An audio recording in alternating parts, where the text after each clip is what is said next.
Hello and welcome to Sean White's Solar and Energy Storage Podcast.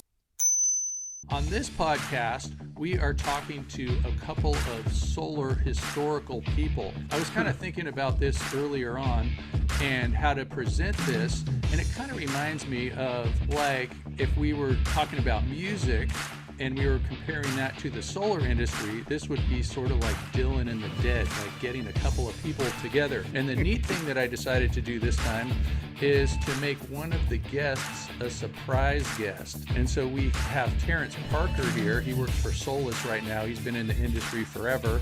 And a special surprise guest that many of you already know. And so we're going to just throw that out there right now. Hey, surprise guest, how about just saying the word hi? Let's just see if you could figure out who you are from one word. I doubt it. You know, it's kind of hard. Hi, Terence. Hi, Sean. Hey, surprise guest. Any idea there? Ward? So let me just give you some clues now. Let's see. So he's been in the industry for about 40 years. That's not Ward. And I know we were talking about Ward when we were putting you on the podcast, and that would be Ward Bauer, who's kind of famous. And yeah, Ward invented the grid tie inverter, but he's known you since those times. And if you wanted to guess more, another thing that he's done is he started a solar training organization. Oh, is that Johnny? You got it. Ding, ding, ding, ding. Hey, Johnny Weiss. Thanks for joining us here. It's a real pleasure. Hi, Terence. It's been a while. Hey, Johnny. Hey, good to hear your voice, man. Good to hear your voice. Yeah, if you had said anything more than hi, Johnny, I would have definitely got it. Johnny played a big role in my career, and I'm looking forward to talking today about some of that stuff. Yeah, how about just telling us the role he played in your career?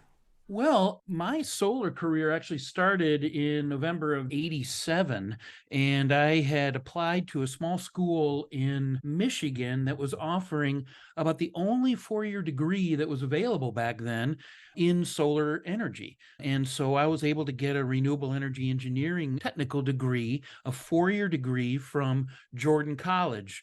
It was a small college in Michigan, and the owner of the college had a real interest in renewables back then. He was kind of a fire and brimstone preacher, but for some reason had an independent streak and got into solar energy early in the 80s and consolidated all of his little projects that he had done at each one of the little campuses in one campus called the Jordan Energy Institute. And Johnny is familiar with that place. There was another one, Red Wing, wasn't there up there in Wisconsin, Johnny, that was also doing some college solar work? You bet. That sounds familiar.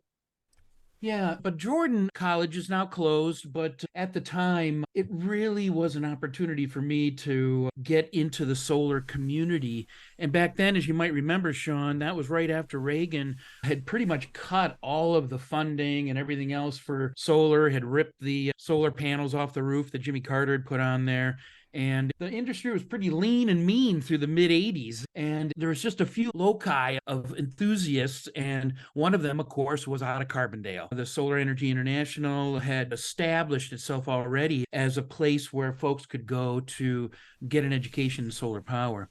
And the other one was up in Amherst, Wisconsin. And eventually that all came together as the Midwest Renewable Energy Association. And I kind of got involved a little bit in that back in '89 and '90 when I got invited to the first Midwest Renewable Energy Association fair, the Midwest Renewable Energy Fair, Sustainable Living Fair now, I think they call it. And that was just phenomenal for me. Although I was learning how to put what photovoltaics was and what the word meant, and learning all the different kinds of renewable energies and micro hydro with Don Harris, and wind systems with Mixa Grillo, and photovoltaics with Conrad Hines and Ailey Hines, the librarian for them. This is the environment that brought me in, that welcomed me. A marine biologist, really, who had an interest in learning about solar power to run his own little farm on a remote island. You know, that was my dream. And that's why I got into solar power. I wanted to know how to make my own power for my own aqua farm. And that's what I did when I got to Jordan College. I learned all that, and I got introduced to Solar Energy International because that was the textbook that we were using in our photovoltaics class. Literally, Johnny, that was how I first saw your name, was in that textbook that was at the heartbeat of photovoltaic education back then. Wow. So when do you think you guys first met? Well, this is interesting as well.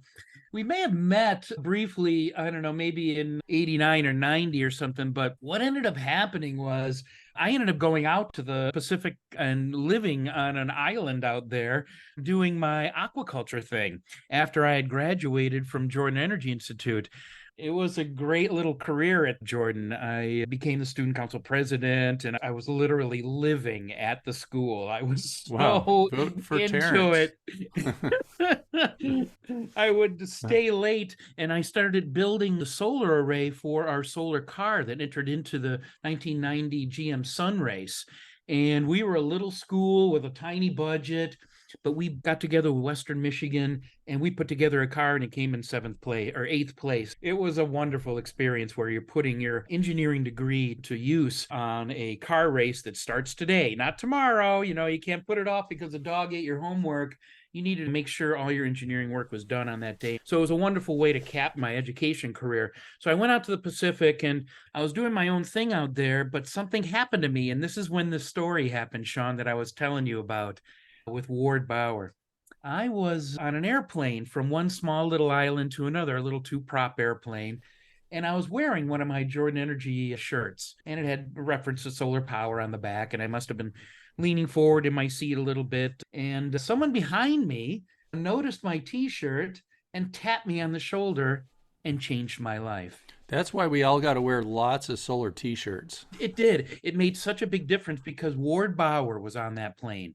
By the way, everybody, Ward Bauer invented the grid tie inverter in 1977. Ward is a pioneer in our industry and really has stayed with us and continues to work in the industry here. Anyway, at the time, he was working for the Design Assistance Center over there out of New Mexico. What was happening was the U.S. government was putting quite a bit of money into the Marshall Islands, which was a trust territory of the United States back in those days.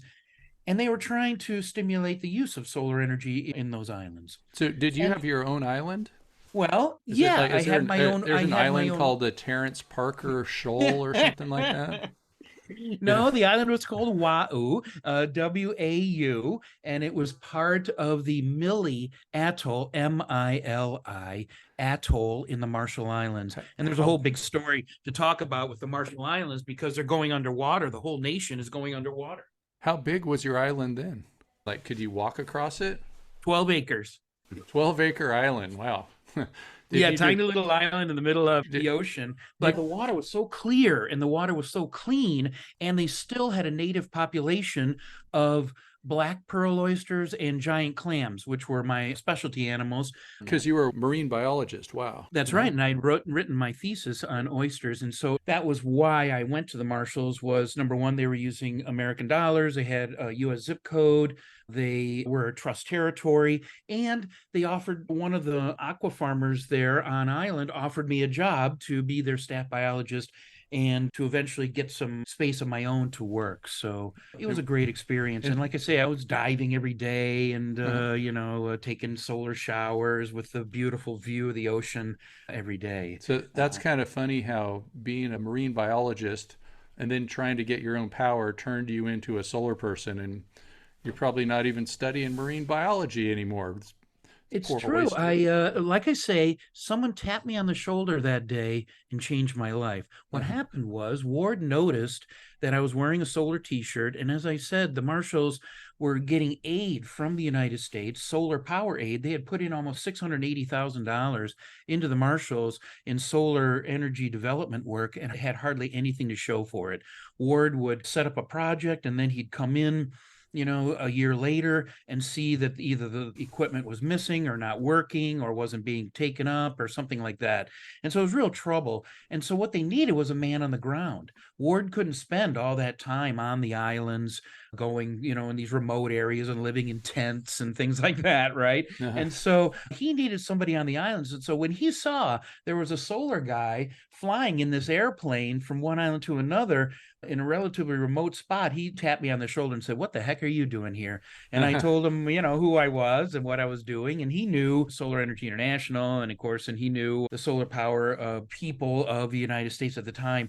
And what ended up happening, Sean, was that he said, I might have a job for you on the main island, not on this little island you're living on now, but you would have to give up your 12 acres. little 12 acres there. We can move you to the big island of 22,000 people. Wow, And got a little claustrophobic there. I know. Well, that All was those one of the people. issues, Sean. It really was. It was one of the issues where you got a bit claustrophobic in a way because every day it was 82 degrees and sunny and beautiful. We were right on the equator. If anybody wants to look up Mili Atoll, Mili, in the Marshall Islands, you'll see right at the international date line and the equator. That's where it is. It's way out there. I guess, like, for people that don't know where the Marshall Islands are, I guess they're out in the Pacific. They're past Hawaii, kind of like that. Indeed. And it takes about 24 hours to get there. That was one of the issues when you're at that remote. If you got anything wrong with you, let's say you got bit by a shark or something like that. Hate it when that happens. Yeah. Yeah, you could. Johnny, you ever been bit by a shark? Nope, not yet. Yeah, be careful. Did you guys see each other out there? Like, Johnny, were you out in those islands too? I was in those islands, in the Solomon Islands, for a couple of weeks doing a project, but I never connected with Terence out there. It was back in Colorado when we first met. Uh-huh. Okay. Yeah, cool. because when Ward offered me that job, this was middle of 92, Ward offered me the job and he said, hey, what we want you to do is we want you to help with solar development here in the Marshall Islands. We need you to figure out what's going on with the systems that we've already installed. And then we need you to help us deploy some more systems. And then we need you to help us maybe with some sort of policy work that might encourage the use of solar power in the Marshall Islands. And indeed, that's what I ended up doing. But before I went, Ward says, hey, we could send you to Colorado to this Solar Energy International place, and you could take some courses with them and kind of get, hone your skills back up on solar power before you go out there in September of 92. And that's exactly what I did. And that's when me and Johnny spent some time together. That's cool. It was September of 92 where I started taking some Solar Energy International classes. And at the time, who was with us? Was Ken Olson? I know he's the co-founder with Johnny. Yeah, I think Ken was still with you guys at the time, back in 92, Johnny, right? That's right. And at the time, it was just the beginning days of home power with Richard Perez, right? And so Richard was actually on the site when we were doing the install as well. That's pretty cool. So one thing I was thinking about this podcast and getting a couple of guys like you on it is it's sort of like history. And so we get these podcasts and they get published. And as far as I know, they're going to stay up there forever. And someday there's going to be some researchers when the whole world is running on solar power 100 or 1,000 years from now. And they're going to be looking back and writing history books and they're going to be listening to it. So let's say hi to those people that are 100 and 1,000 years from now. I wonder if people in 1,000 years could even understand the way we talk. But hey, people from 100 years from now, we're talking to you. These are exciting for today. Johnny, don't slap as much glass as I used to or connecting wires as much as I used to. Now I'm doing a lot of education work and I'm doing a lot of compliance work as well, where the sausage is made in solar.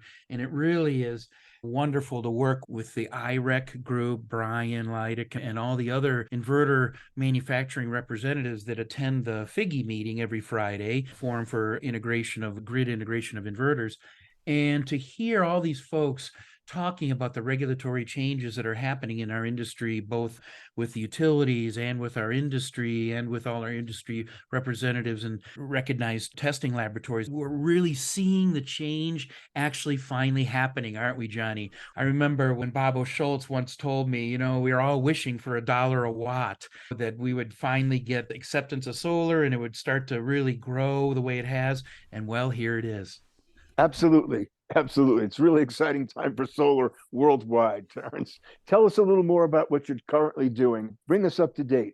Yeah. So that experience with the Sandia Labs and Design Assistance Center and my experience in the Marshall Islands in doing development work there really kicked off my solar career. And so after that, I joined with a French company and started traveling around the world doing solar power installations in Borneo and Sri Lanka and Africa and Brazil. Solar power has taken me around the world. I've been in every jungle.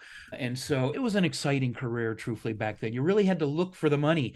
I was funded by a wide variety of folks back then. There wasn't a lot of interest in solar power in Michigan back then in the early 90s. During the Clinton years, I spent overseas teaching and doing installations and remote site project management and that sort of stuff. That was my specialty. And I was being funded by the World Bank, the Japanese International Cooperative Agency, by Total Oil, Shell Oil, Texaco. These were Sandia. Some of these names might appear to be a kind of different than solar, let's say, but back then they were the ones that were funding all of this international work that I was doing. And so I would leverage their funds to do work that would help people become more sustainable and get them introduced to solar power. And for me at the time, I guess I just was less concerned about where the money was coming from and more concerned about getting as many solar panels up and running as I could. Bring us up to date, though. Tell us what you're involved in now. I'm real curious. It's been a while. Yeah, so after I got out of the jungle, let's say in 99, I joined Unisolar and have a whole story to tell about amorphous PV modules and building integrated PV and all of that. I stayed there until 2010. And then in 2010, I joined Solar Bridge, a startup in Austin, Texas, doing microinverters. And so at the time, Enphase and Solar Bridge were battling back and forth to become the top microinverter producers back then. And I worked with them until 2015 when SunPower ended up buying Solar Bridge. Enphase eventually won that game, and a lot of the people that I worked with at Solar Bridge are now working for Enphase. So I have a soft spot in my heart for microinverters. I lost my job really when SunPower bought Solar Bridge in 2015, and so I took a sabbatical year. It was my 25th year in the business, and I took a sabbatical year and I walked the Pacific Crest Trail and wrote a book and invented, a little solar thingy. And it was a lot of fun, a great year. And I wondered whether or not anybody would be interested in me if I tipped my toe back in the water, And April of 2016, I put my resume out there, and within 3 weeks, Solus Inverters hired me. And this was my first job I'd ever been at where I had a remote office.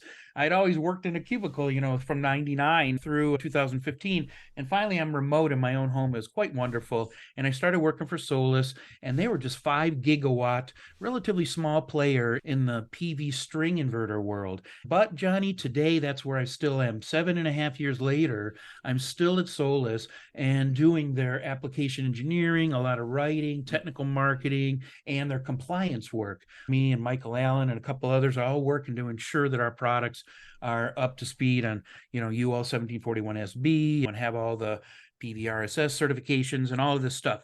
It's really a whole thing now to be not only compatible, let's say, well, our company globally, but to be compatible here in North America. But now you got to be compatible to particular jurisdictions like PPL, for example, in Pennsylvania. They may want a particular standard. And so it's an interesting time to be in compliance. But that's what I'm doing these days, Johnny, is I'm doing mostly technical training, marketing, doing compliance work, and then writing application engineering pieces for our inverter products.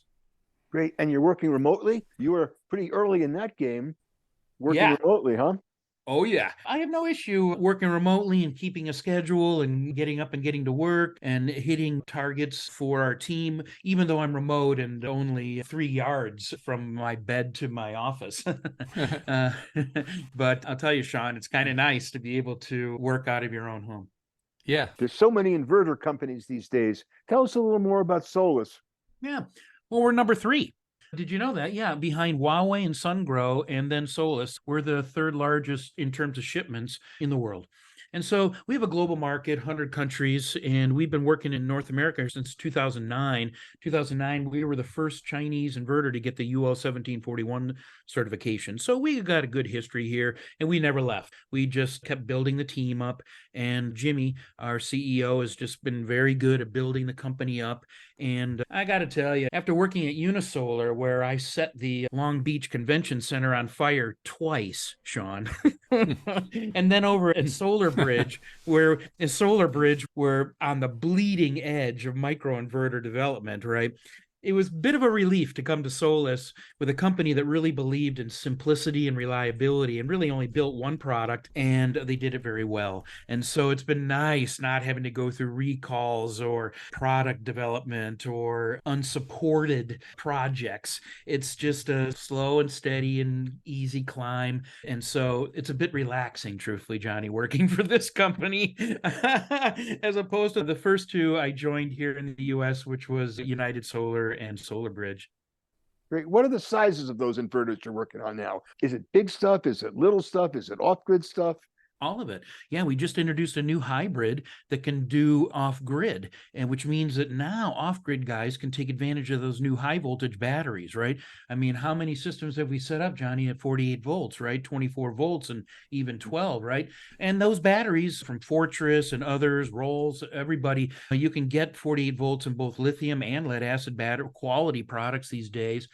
However, high voltage offers some real advantages. You know, it's a smaller footprint, more energy density, longer life, no smell. You can add to them later on, whereas you can never do that with lead acid. So there's a lot of advantages to high voltage, slightly wider temperature range. And so we really feel like it's kind of the future. And we really feel like it would be wonderful if some of these off-grid guys could start taking advantage of these new high voltage batteries. And so that's indeed, we come up with a new S6 hybrid that can do off-grid, but it can do on-grid as well. And so we got a full grid tie and hybrid line for resi, and then we have a grid tie and hybrid for commercial, and then we have big utility stuff. That's amazing, Johnny. I remember installing, like Satcon or AE inverters that were the size of double wide refrigerators at 250K, and now I'm offering a wall mount 350K. So, wow. Right. It's just amazing what's going on with PV string inverters, I think, especially with new kinds of module level power electronics that are available. We can kind of match the value propositions that a lot of these dominant resi guys are doing here in the US, as well as make some inroads into the utility space with the new low cost PV string inverters that are being built today. So I think PV string is the platform to be on. It's the most exciting platform to be on these days. Where's everything manufactured? Everything's in Ningbo. Now, that's south of Shanghai, so everything's Chinese, and we like to get that right out front, that although we sell everything under the Solus brand name, really it's a Chinese product, and that carries some baggage for sure. We got a new factory in Vietnam, but really, I did get some stuff from some of my colleagues on joining Solus, but I got to tell you, the company's run so well, and I really enjoyed the teams globally that I get to work with on this.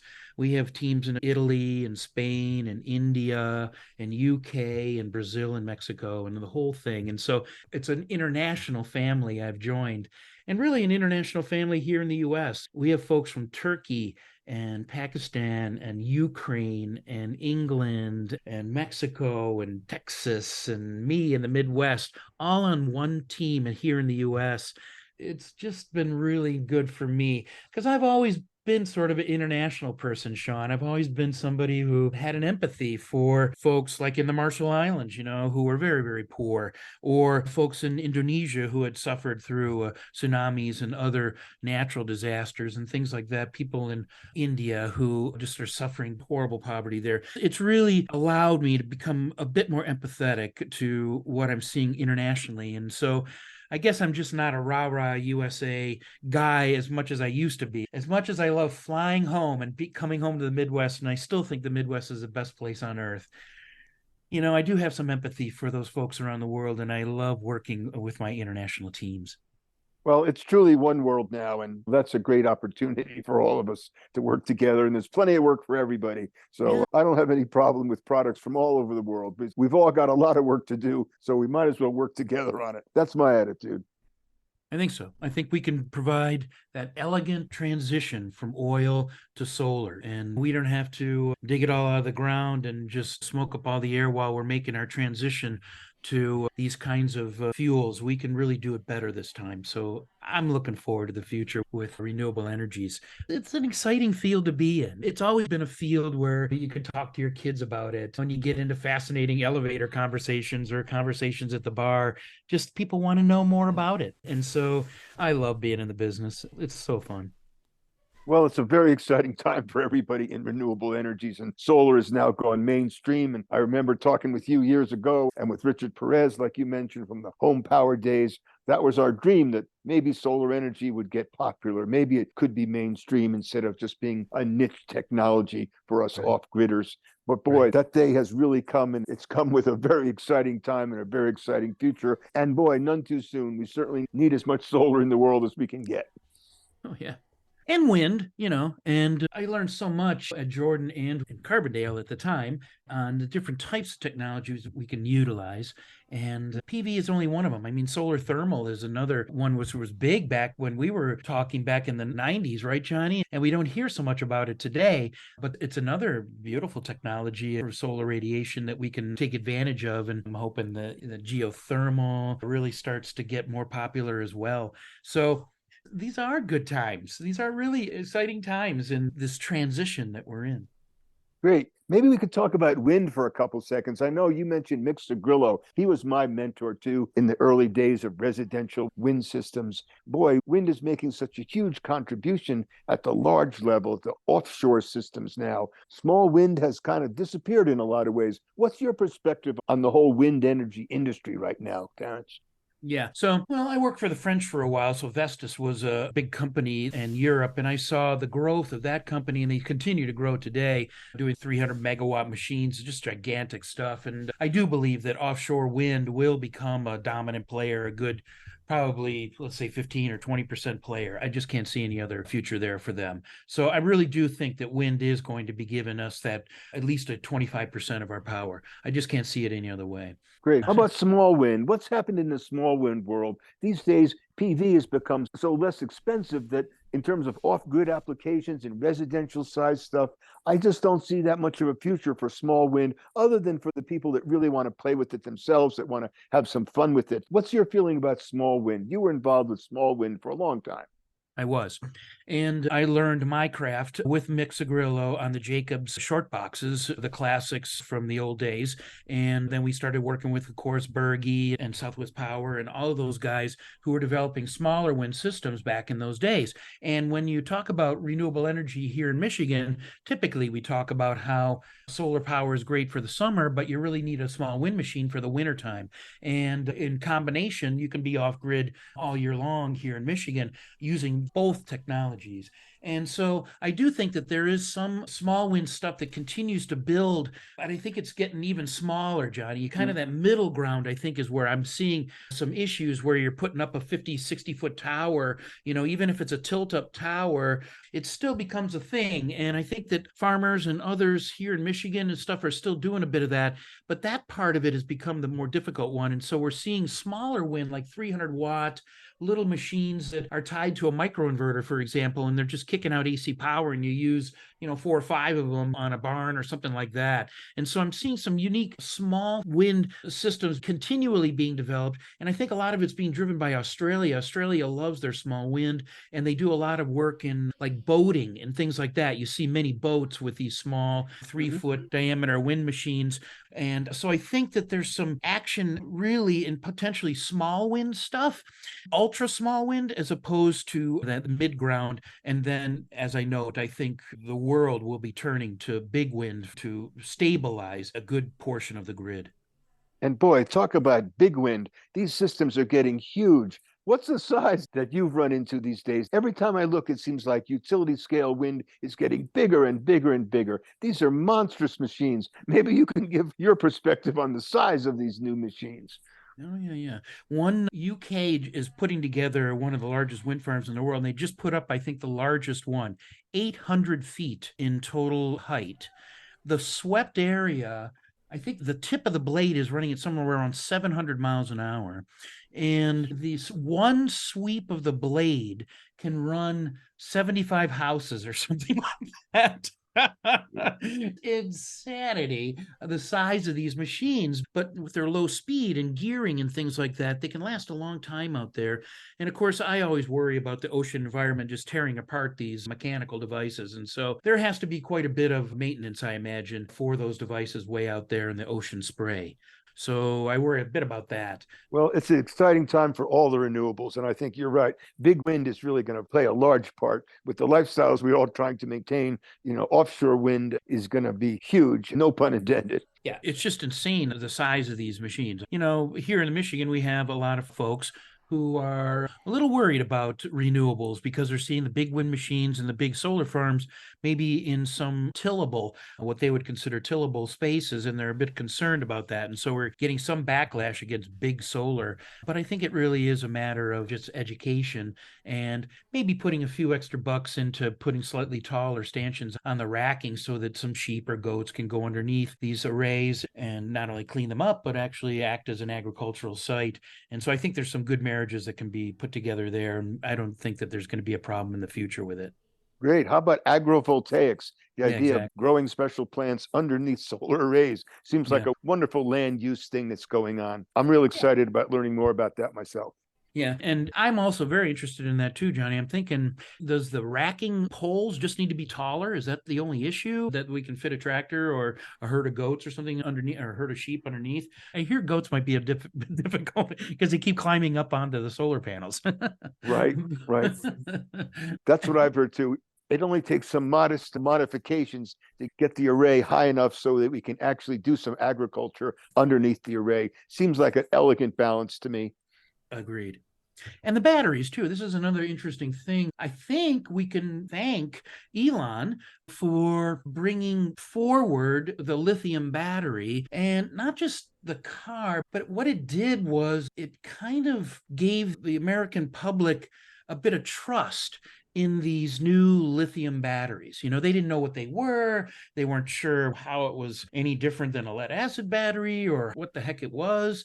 But they just sort of ended up kind of trusting it, and they ended up buying his cars. And now you hear my sister or my mom saying, "Oh, does it have a lithium battery?" And so there was that trust. And so I think we have to thank him for introducing the lithium technology and kind of building up a slight amount of trust in the technology.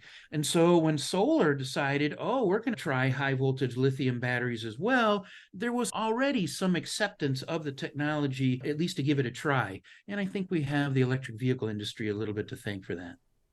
I'm encouraged by what I hear about the whole issue of recycling lithium. It sounds like some good Yes. people are really starting to work on that. And that's an issue we've got with the recycling and the repurposing of photovoltaic modules. Now we've got that issue with the recycling of lithium products. I think we know that lead acid batteries have been able to be successfully recycled throughout the whole automotive industry, but paying attention to how we're going to deal with lithium mining in terms of the extraction issues and in terms of getting it out of the ground, but also in terms of recycling it. I'm just delighted that the whole industry is beginning to look at that in a serious way. Agreed. And I think the LFP, a lithium ferrous phosphate ion, is a better technology for recycling. And you've seen, I believe, that Tesla has switched over from an NMC to an LFP battery. Please check me on my facts on that. I think they are making that transition. And I believe it's because of the recycling issue. And they're getting rid of cobalt too by getting rid of NMC. So I think there's a win-win there for moving to LFP, especially for homeowners. I think there's some real benefit there. I think it's important when we talk to the public about it too. People talk about the issues of having to recycle these products. I mean, I think we have to remind people that what we need to compare this to is the fossil fuel industry and coal and natural gas. I mean, yes, there's drawbacks to using lithium products. LFP is clearly the leader and the best one currently available, but let's compare them to the alternative, not to be able to compare them to some ideal that doesn't exist. Right. There's aqueous battery technologies where they're using a saltwater type and bigger footprint, but less of a disaster if they break or something. There's other technologies out there, and there's always fusion. What the heck's going to happen there, right? We're all going to have something the size of a basketball that's powering our entire home forever. These kinds of, who knows what's going to happen in the future, but I think that there's some exciting technologies going on, storage being one of the most exciting. It gets rid of that intermittency argument, right? Where solar power was always not as good as coal because coal's 24 hours a day, whereas solar's only 12, right? And so batteries just eliminates that whole argument, whatever storage that might be.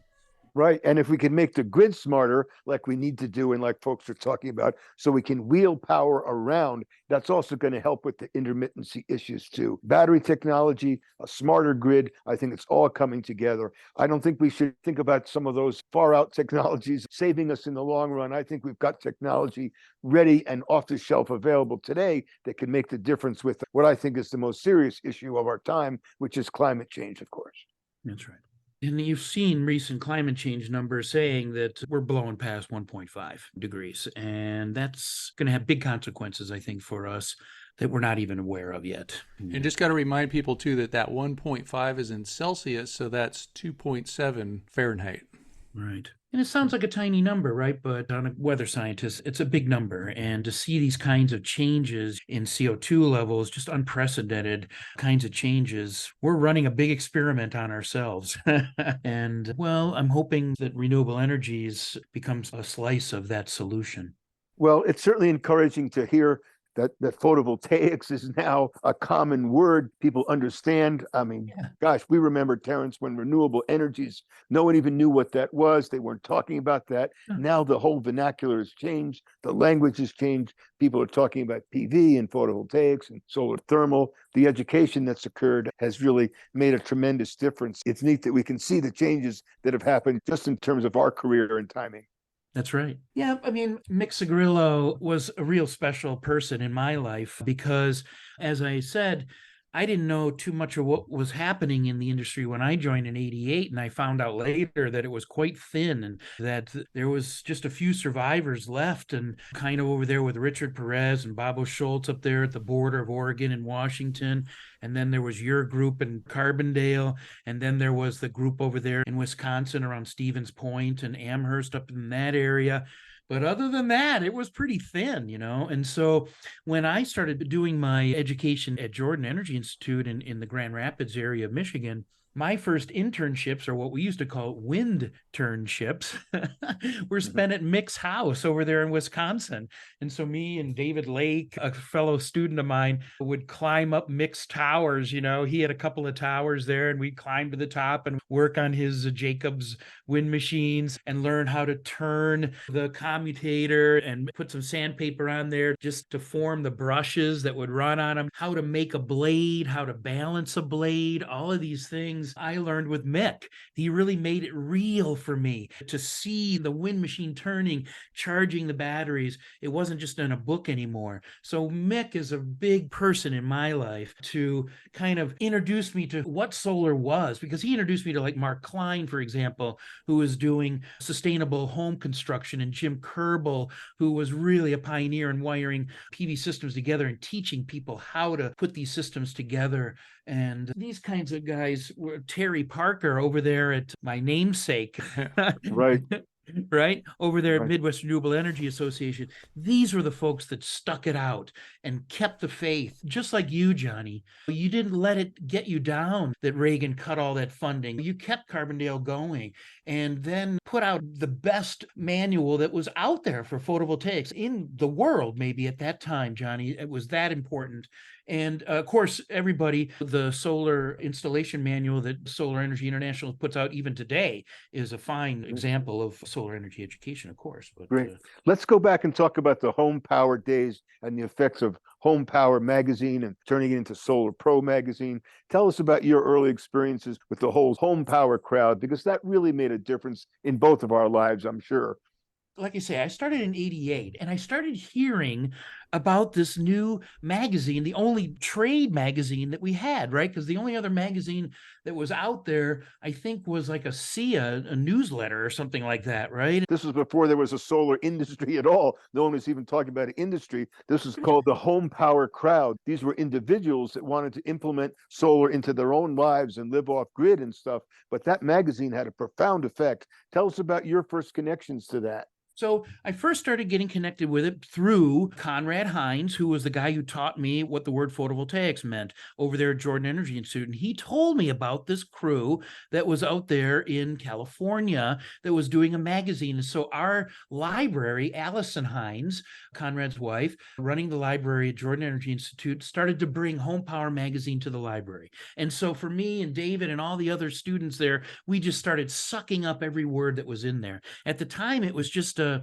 black and white magazine. It had a little tech corner at the end that talked a little bit about wiring, but then it would tell you these stories. Each magazine would have a picture on the front of an actual system, actual PV panels with wires and batteries and a charge controller and everything that we were learning about. But there it was, a picture. And then you'd open the magazine and there was Richard and telling you about this new magazine that he was writing for the people, for Home Power. This was not for development work. This was not for the U.S. government. This was just for folks who are out in the woods who wanted to make a little difference and live a more cleaner, more sustainable life. And indeed, that magazine, for example, when I first met Richard, he gave me one of the cardinal rules of off-grid use, and that was keep the communications away from the rock and roll. And what he meant by that was that when he started in, why did he get solar power? Why did Richard get solar power when he moved up to Agate Flat over there just north of the Oregon border, just north of California and the Oregon? And he said it was to run his radio, to run his Grateful Dead tapes. that Right. was it. And before It's really then, important. but what he meant was, if you're going to also have your ham radio, I mean, they had CB radios, I guess, back then, and they were running their CB radios and their Grateful Dead boombox. That was the two most important loads.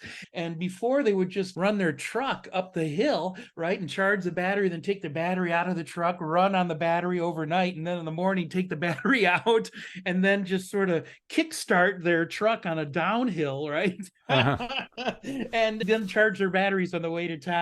And so this was how you lived until they got a photovoltaic panel. And all of them were used panel from PV USA and other things like that, because the panels were $10, $12, $15 a watt back then, right, Johnny? And so you'd get these government panels, these bronzed up panels where the EVA had really yellowed and stuff like that. And so you get these gold and bronze panels from the PV USA stuff. And you go to Jim Kerbel's house and you'd see this patchwork of 12 or 15 different types of solar panels up there to power his house.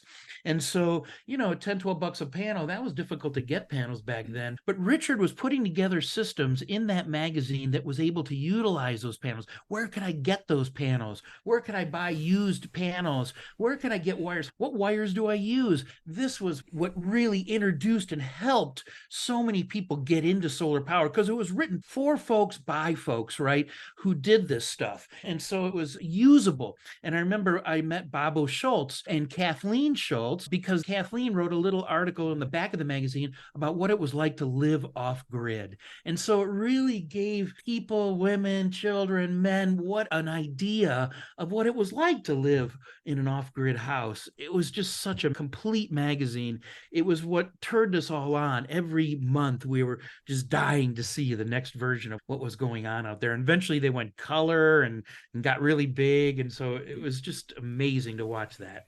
Yeah, a lot of those old modules still work. Oh, sure. Yeah, I got an Arco 50-watt module in my house here, still putting out like 47, 46 watts, something like that. It's just stable, solid technology back then. And yeah, and a lot of them, the EVA wasn't quite right, the cushioning material between the solar cells, between the glass there. And it yellowed up a little bit, and that reduced the voltages quite a bit. But the industry solved that problem. And so it's not an issue anymore.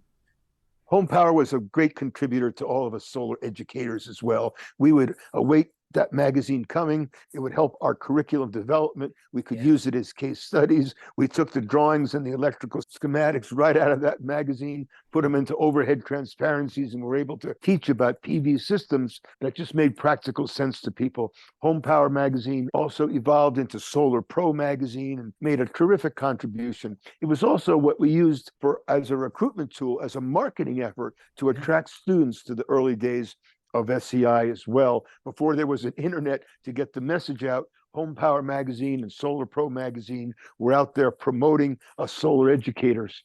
Terence, I'd love to hear more about your early days with the Midwest Renewable Association and the Midwest Renewable Energy Fair. I remember having some pretty fun and high times with you attending those events years ago. Tell us about the Midwest Renewable Energy Association, okay?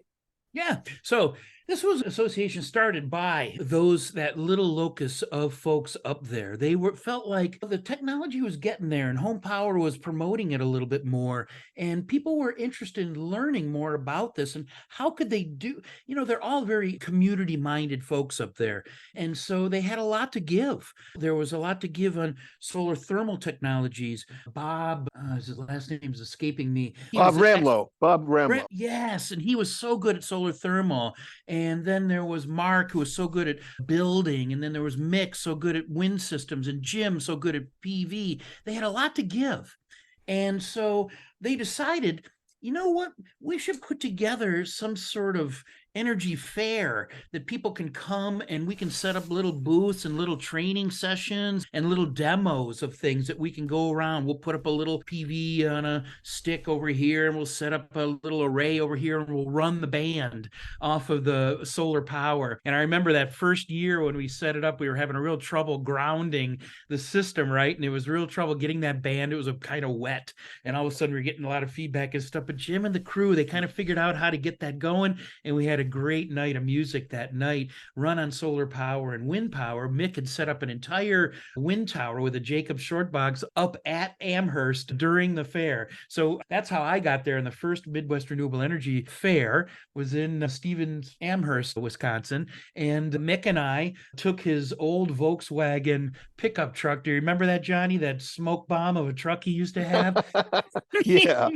That thing would arrive in a giant cloud of smoke. He loved that little diesel pickup, and he would drag his trailer with all those tower sections and the thing. And we built that tower right there on site, put up that wind machine, and we ran that fair for the first time. And it was a successful fair that year. And people came, they actually attended and they liked it. And it was a lot of fun for the kids and all of that. And it just sort of built up from there. And eventually the Midwest Renewable Energy Association got their own little house and their own land and things like that. And we started holding the fair there. It became a premier educational venue for folks that were looking to get a hard education in just a weekend about a variety of different topics: sustainability, wind, wiring, photovoltaics, micro hydro, these sorts of technologies. And it just became more, and the thing just grew and grew and grew. And the MRA is still teaching today. They're kind of a sister organization to Solar Energy International in many ways. And for many years, they ran this outdoor festival before there were indoor conferences and before we were going to Las Vegas with 40,000 people doing major indoor events and solar conferences. The Midwest Renewable Energy Fair continued to do this wonderful outdoor exhibit where people could come and kick the tires, so to speak, and get involved and learn about solar energy from the people who were actually doing it and living with it. That's right. It was with Jordan Energy Institute and the Midwest Renewable Energy Fair and Home Power Magazine in those years, 88, 89, 90, when I was really getting my education in solar. And then in 92, when I got with Solar Energy International and Home Power to really tune up my capabilities before I went out to the Marshall Islands to work for the government out there and developing policy and putting in solar systems and remote sites and teaching and setting up a trade solar energy, like a maintainer certification for folks at the local college in the Marshall Islands. So I was very proud of my work that we ended up doing there. And, when you work in the developing world, especially back then when we were installing a lot of 8-watt, thin light, fluorescent tube kinds of lighting, with relatively cheap products, they wouldn't last too long. And it wasn't until we started getting LED lighting that we could put into some of these developing world homes where you started getting a little more sustainable systems. But you had to deal with a bit of failure. You had to deal with sometimes solar power wasn't taken up right away by those islanders, and you had to go back and try again and these sorts of things. So there was a lot of technology transfer kinds of stuff that just ended up taking time. You just wanted folks to go away from those smoky kerosene lanterns and check out this new fluorescent light. There's less smoke. It's more sustainable for the environment. It's less work for you collecting and paying for that fuel and stuff like that. But kerosene lanterns are a technology. And one brother could teach another younger brother how it worked. And you could tell how full or how empty the little lantern was. And you knew where to get spare parts, the wick and the flue and things like that. That's a technology. And those sorts of same lessons needed to be applied to solar. When I was working with Ward Bauer in the Marshalls, that's what we were trying to do. We were trying to set up a place where they could get spare parts. We were trying to set up a place where they could learn about how the technology worked. And so you had to kind of take the lessons of the old and apply them to the new stuff. And sometimes that just took time. And it was a bit frustrating sometimes when you're working in the developing world, putting in pieces of technology that, well, it's not going to happen, right like that. It's going to maybe take some time and a couple of different efforts to really get it to stick. And so sometimes there are people right now working in solar power that are doing the kinds of work that I was doing, that are spending the year after year in those countries in Africa and South America and other places to make sure that this technology sticks. So a lot of good work being done by folks we don't hear a lot about. It's a lovely industry. I really enjoy this so much. Sean, how about you? Where are you seeing folks most interested? What topics are they getting they just can't get enough of? My specialty is getting people NABCEP certified. So I work a lot on that and helping people get all these NABCEP certifications and the associate classes. So I keep pretty busy with that, but it's really neat to have the opportunity to go and teach these classes and work all over the world. In fact, Terence, I remember I probably met you before that, but I know you go to a lot of different solar shows. And I specifically remember meeting you in the Philippines when you were working for Solar Bridge. And I was trying to think about what year that was. I think it was at this conference they called SMX, which is the place where it was. That's a Philippine place. And I remember, too, I was like, oh, Terence Parker. Is that the guy that does South Park? I think his name's Trey Parker, but I was joking with you about that. But I was going to say, if anybody that's listening wants to meet Terence and get his autograph, he's pretty easy to find. I see him all the time at every solar conference I go to, pretty much. I mean, even all the way from Shanghai to Boston and everywhere else in between. Of course, we've got the Las Vegas, the Anaheim, the San Diego, the Long Beach, all those different conferences. And if you just go to the Solus booth, you'll see him there. And I think I saw you in Las Vegas. You were doing lots of presentations there. And people could go get your autograph. They should bring their old, you call them yellowed up solar modules, and get Terence and Johnny's autographs on them. Then you put them behind your desk and tell them that people how these old modules are still performing very well. And that's a great way to show the industry how good this stuff's working. I see a lot of people worried so much about recycling of PV modules. And it's like, hey, we got these old ARCO modules and these really old modules. I bought 12 ARCO modules used just because I thought they were so cool. And as far as I can tell, they work as good as new. Yeah. I'm sure there's a little bit of degradation going on, but if that follows forward with the modules that we're making right now, that means we don't have to worry so much about the recycling into the spectrum there. I was wondering too, wanted to even ask you guys, when did you get to know your first solar module? Boy, well, I got to know my first solar modules when Mark Fitzgerald, the fellow that kind of got NABCEP and accreditation started in the world, got us our first PV modules. They were Spire modules. And on some of those early ARCO modules, we were working at Colorado Mountain College in the 1980s, 1980 to 1990. Steve McCarney and Ken Olson and I were teaching the energy efficient building trades program and the solar retrofit program at Colorado Mountain College. And we were able to get some of our first modules back then when things were in that $12 and $15 a watt cost. It was a big deal to get a few modules back then, but that's what got us started with them back in the mid 80s. Wow. So mid 80s, that's pretty good. Spire modules. I got to look that one up. Yep. Yeah. And my first modules that I actually touched were at Jordan Energy Institute. This would be January of 88. And they were unisolar modules made by United Solar. They were amorphous silicon modules, double junction or single junction at the time. And they were manufactured in Michigan, right? They were manufactured in Troy, Michigan, near Detroit. And so those were the PV modules that were given to the school here in Michigan. The school was in Michigan, the modules were made in Michigan. And so those were the first PV modules that I ever got a hold of. And then I started to see the crystalline modules there as well. We had a few examples of crystalline modules as well. So 1988, that's when I first started touching modules. And now an old friend of ours is recycling them, right? Sam, right, Johnny? Sam Vanderhoof, he's out there recycling PV modules.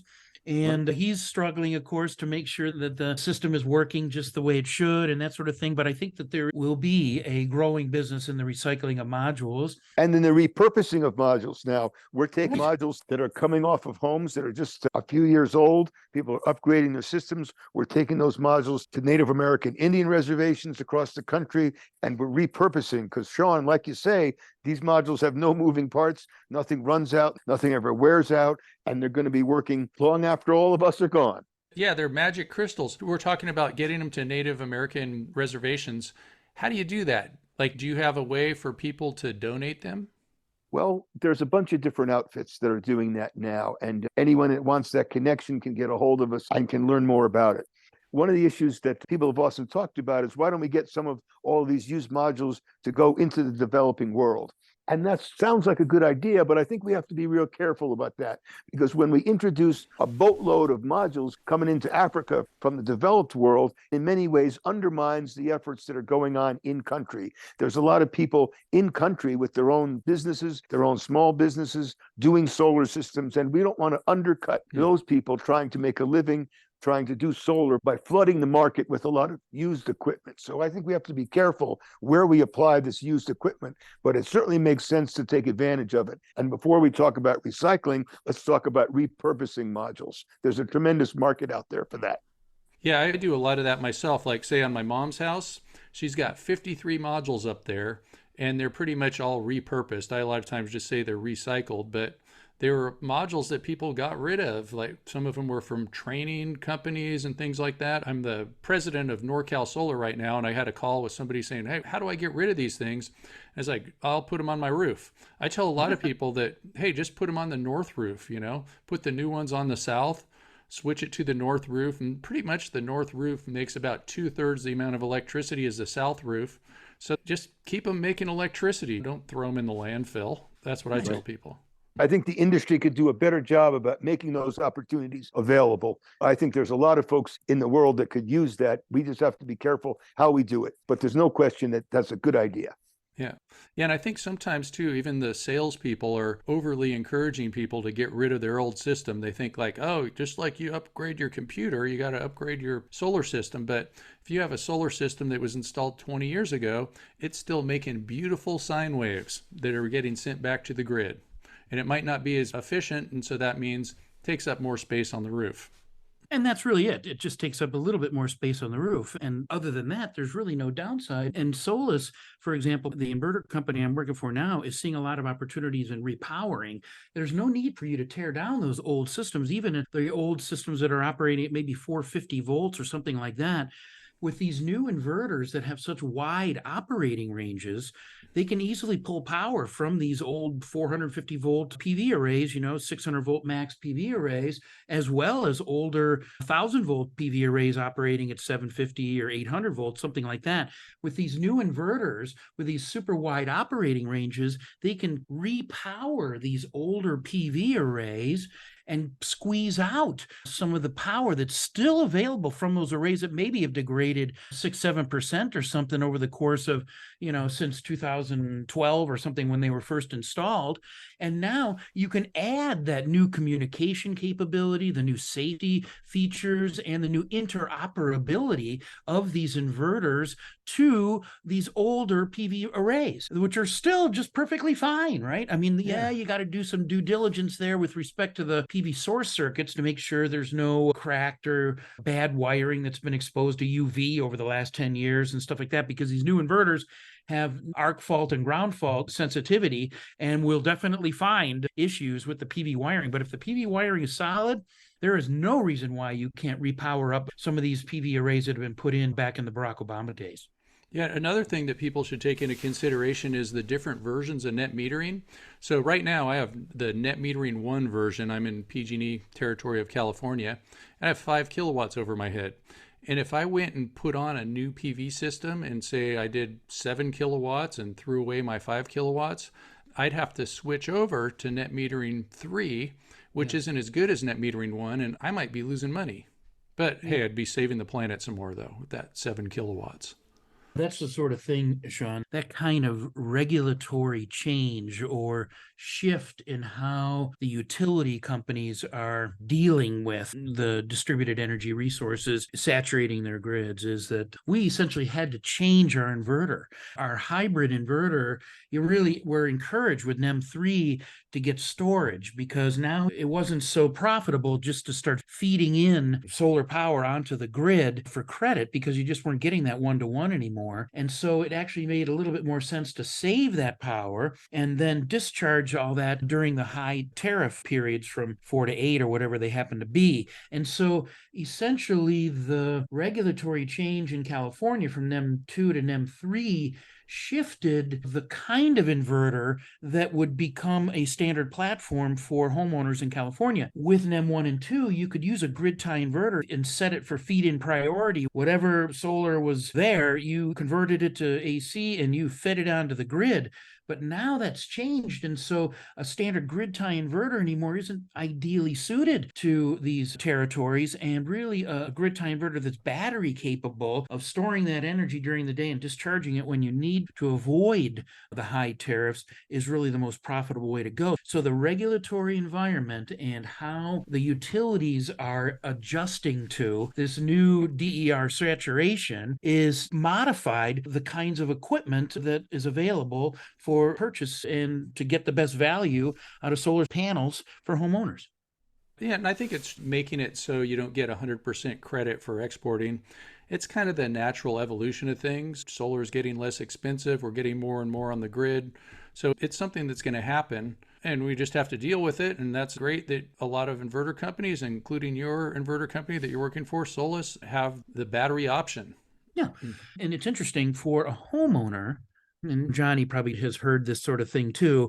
And when you're selling a system and you're talking to the homeowner about batteries, you throw in a little bit of security and resiliency kinds of arguments, right? Where, well, there's a lot of fires these days. We don't like to talk about that, but occasional power outages and things like that to justify the install of a home battery system to provide that security and resiliency to the home. And I think to provide a better payback for folks that are in an M3 type territory. However, in the commercial world, for commercial building owners, they aren't so concerned about security and resiliency. They're concerned about rates of return and investment strategies, these sorts of things. And when you add batteries to a commercial rooftop, now they can do some time of use stuff. They can do some peak shaving. They can do some load demand stuff. And so it's daytime use of that battery to optimize their load management and profile to the grid that is more important to them than the way and the reasons why a homeowner might be convinced to get into a battery system. So I find that interesting as well. Great. So, Terence, tell us a little bit about building integrated photovoltaics, BIPV. Yeah. We're seeing a resurgence a bit of that here at Solus. Folks are asking us about how can I tie in my new PV shingles to your inverters because well, these PV shingles are kind of small PV modules, really, 17 watts, these sorts of things. You got to kind of harness them together to develop a module that's 200 watts or something. And even that's kind of tiny these days.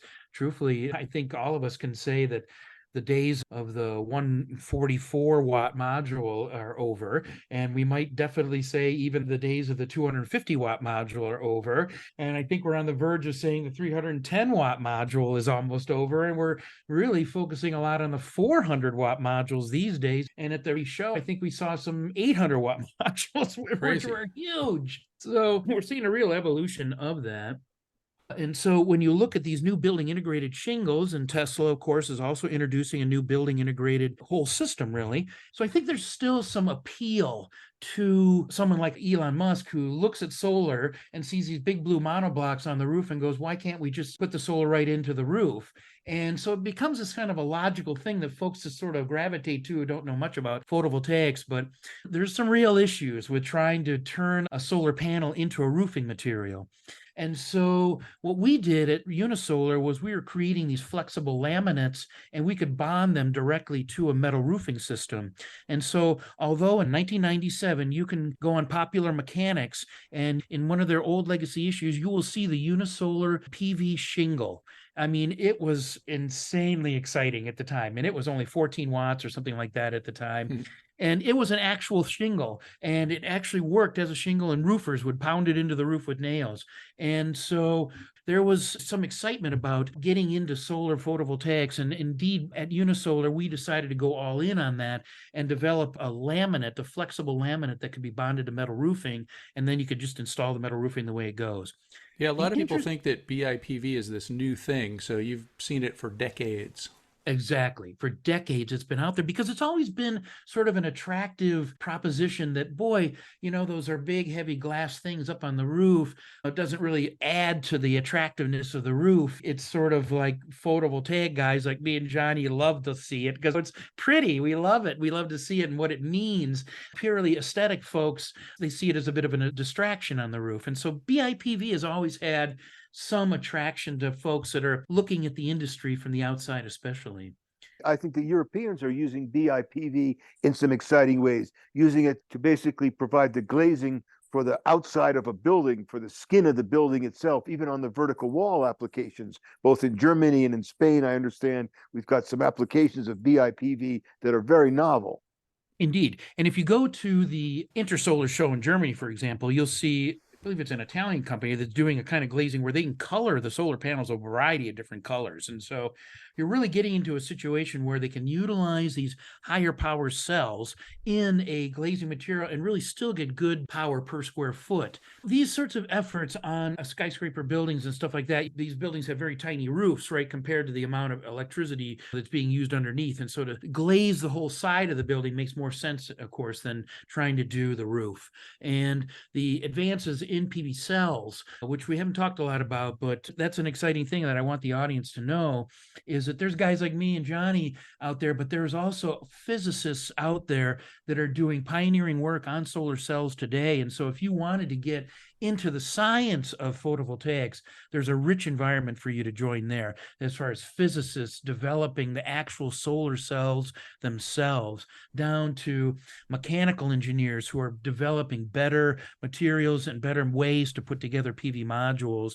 There's stuff you can do with advanced degrees in PV, as well as just getting right out of high school and starting your own solar company and getting involved in this industry that, like I say, you'll be able to talk to your children about and be proud when you come home in the evening after almost falling off that damn roof, that you helped somebody reduce their carbon footprint and give them a bit more security in their home. It's a very satisfying feeling. Recycling is getting better. We'll develop a way to recycle those LFP modules. We'll develop a way where I was recently reading about a new way to recycle wind power blades right on site. Sometimes you see them being trucked off site, but you can grind them right there on site with these new grinders into a pile of stuff and easily transport them with normal trucks. And so there's some real good things happening, I think, in the industry. And like I say, there's so many opportunities. And I was talking about this just recently about all the jobs that this industry is creating. It's a big deal, the kinds of work that this industry is giving to folks. I love it. I can't talk enough about it. So this has been a really great interview. We went on for quite a long time. We're almost up there at an hour and a half. This kind of reminds me of a Lex Friedman podcast, how long we're going. I know that guy goes on for many hours. And I do have some very super special people here. Of course, we have Johnny Weiss from Solar Energy International, the founder of SEI, with us, and I'm very honored to have Johnny here. One thing that I wanted to give a shout out to Johnny about too is he's always been such a friendly and welcoming person. So I've worked for different competitors that have the same clientele base as SEI over the years. I work for lots of different organizations, not just one. I work for all kinds of organizations. And Johnny has always been super friendly, reassuring from day one, from the first time I met him. And I know I met Johnny a long time ago at some of these solar conferences. I don't remember the exact same time. So I just wanted to really give a thanks to Johnny. And Johnny also, a couple of weeks ago, invited me out to SEI, and I got to go see their training center. And that was a great experience going out there. He gave me some hot tips too. Went and saw this place called Black Canyon, which was steeper than the Grand Canyon. It was pretty scary, actually, being up there on the edge. I had to be on my hands and knees crawling to the edge. But thanks so much, Johnny. And so for Johnny, how should people find out about you or get in touch with you or find out how to donate some of the solar modules to the Native Americans and anything else you want to just kind of say about what you're doing or anything like that? Great. Well, let me give a shout out to Solar Energy International, SEI, and everybody can just go to the SEI website. It's a vast website, www.solarenergy.org, solarenergy.org. And that's going to put you in touch with SEI here in Colorado. And we've got a wonderful campus out here that's been 32 years old now. And we do hands-on training, getting people ready for the PV industry.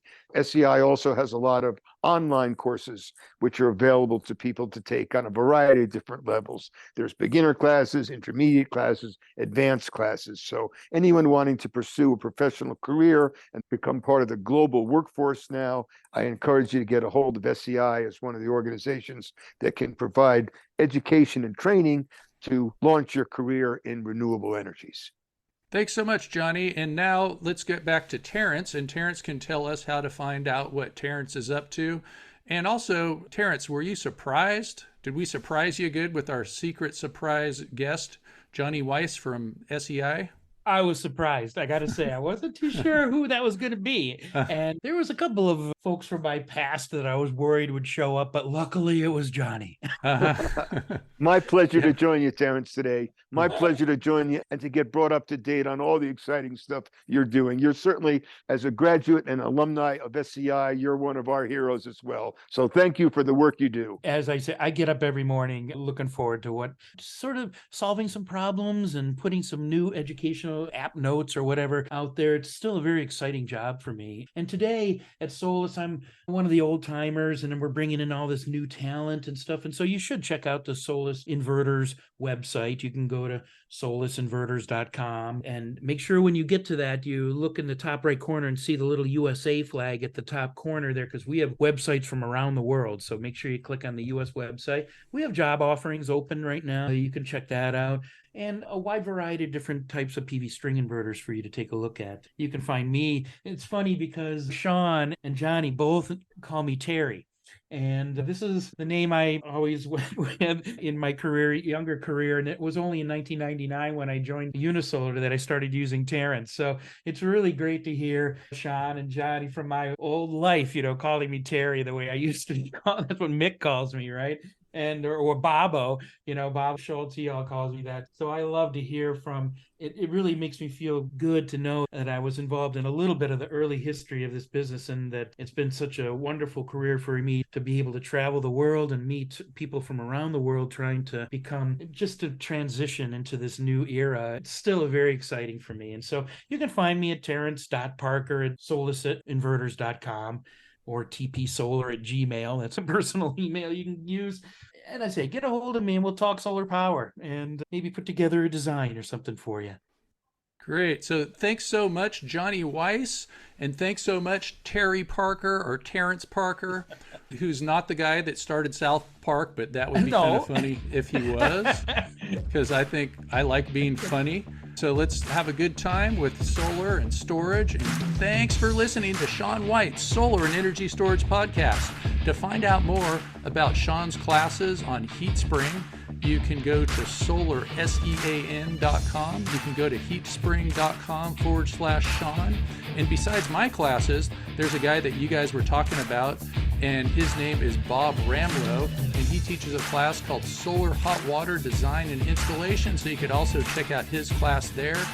And thanks for listening.